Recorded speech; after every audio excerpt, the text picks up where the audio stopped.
My name is Shigeki Sugiyama. My grandfather Matsutaro came to Alameda sometime before 1910. My father Keiichiro came to Alameda in 1912 with my grandmother Tane when he was 14 years old. Their first home was on Oak Street, adjacent to City Hall. My father married my mother Shizue in 1924, and I was born in December 1927. My father worked as a gardener, and we lived on Lincoln Avenue near Walnut Street all through the 1930s Depression years. I attended Porter School from the 2nd grade through the 8th. I also attended the Sunday school of the Buddhist Temple of Alameda every Sunday. I also went to the Alameda Japanese language school every day after attending Porter School. The Japanese school was located adjacent to the Buddhist temple. The Buddhist temple was established in 1916 on Pacific Avenue, and I believe that the Methodist Church was established on Buena Vista sometime in the early 1920s. Both served as community centers for the Japanese in Alameda. A Japanese Christian who became a missionary in 1912 wrote in her 85th anniversary memoir that her husband had commented that because there was so much anti-Japanese sentiment in America back then, if even half of the Japanese in America were to be converted to Christianity, the anti-Japanese sentiment would subside. Nevertheless, Japanese culture has been influenced by Buddhism since the 17th century. So I believe that the early Japanese immigrants did not distinguish between that which was Japanese and that which was Buddhist. So the temple became not only a church, but also a social cultural center for the immigrant Japanese who were not accepted into the Alameda community at large. During the 1930s, Japanese businesses were clustered on Park Street between Lincoln and Buena Vista Avenue. There was a residential hotel called the Nihon Ryokan, Japanese hotel, and the Maruyama grocery store. Both of them were on the east side of Park Street. On the west side, between Lincoln and Pacific Avenues, were a laundry, a barber shop with a pool hall in back, and the Abe's candy store. The Nakasos lived on the corner of Pacific and Park, and I believe they also ran a grocery at one time. I believe Mr. Shiota had a shoe repair shop nearby on Park Street. What is now called Times Way was called Bank Alley back in those days, and both sides of the alley were lined with homes occupied by Japanese. The Ishii grocery store was located on this corner where the library now stands. There were 5 or more houses occupied by Japanese on Oak Street between City Hall and Lincoln Avenue. On the corner of Lincoln and Oak was an auto paint shop. There are also Japanese homes on Oak Street between Lincoln and Pacific, and on Pacific Avenue on both sides of Oak Street. Almost all the Japanese in Alameda lived within 4 blocks walking distance of their respective churches.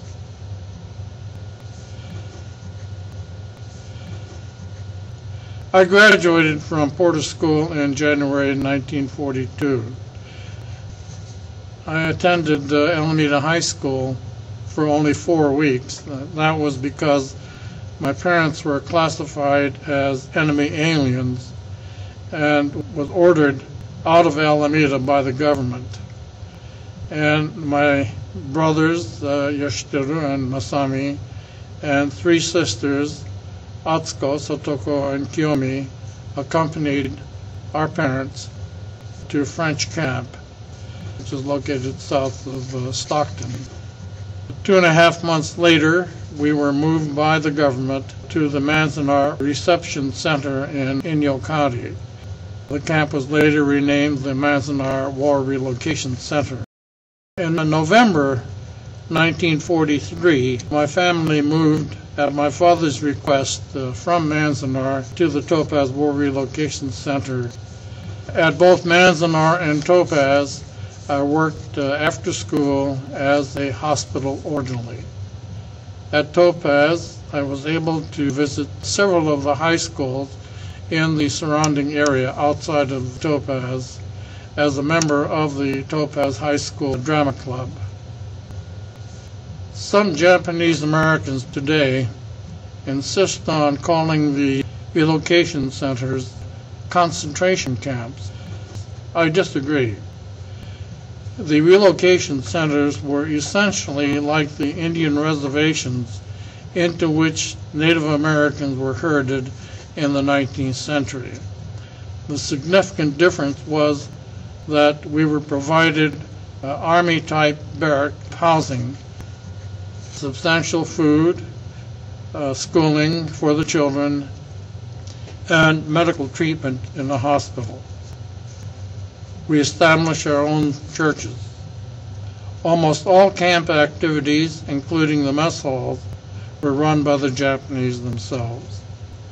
Moreover, we were encouraged to leave at any time, providing we had a place to go and to work outside the West Coast. Today, I tend to think of the camps as having been sanctuaries, especially for the East Side, the non-citizen Japanese. I left Topaz on my own in July 1944 and relocated to Ann Arbor, Michigan, to finish high school and to try to get into the University of Michigan. Some classmates told me that the University of Michigan wouldn't admit me or accept me because I was Japanese. At Ann Arbor, I worked in the kitchen of a university residence hall while attending University High School.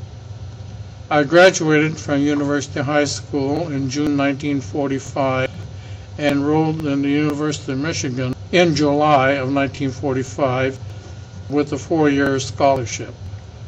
Thus, Topaz became sort of a gateway to the rest of America for me.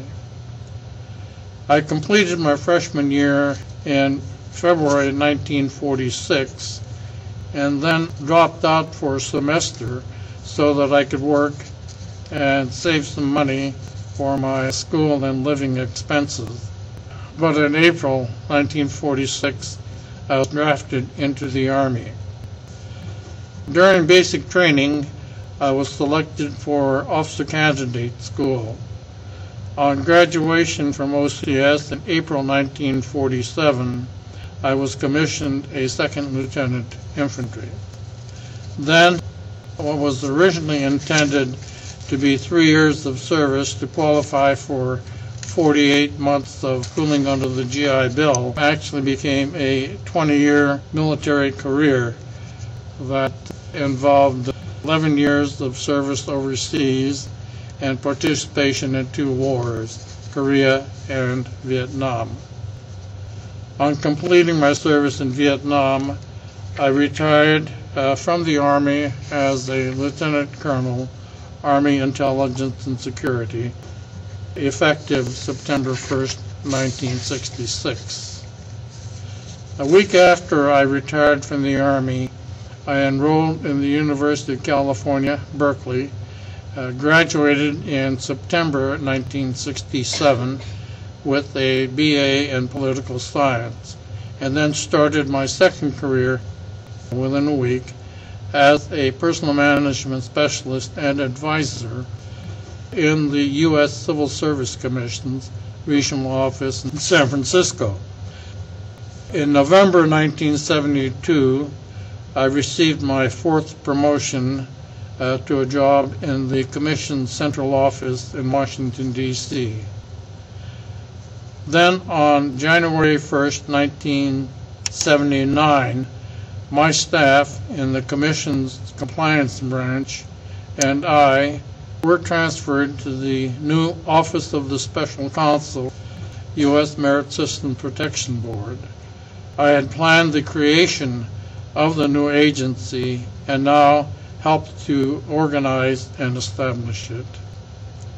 My last 10 years in government were as a manager and senior executive in what is now the U.S. Office of Special Counsel.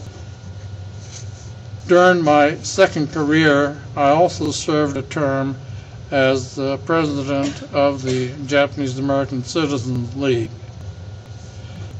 I subsequently established the Ekoji Buddhist Temple in Springfield, Virginia.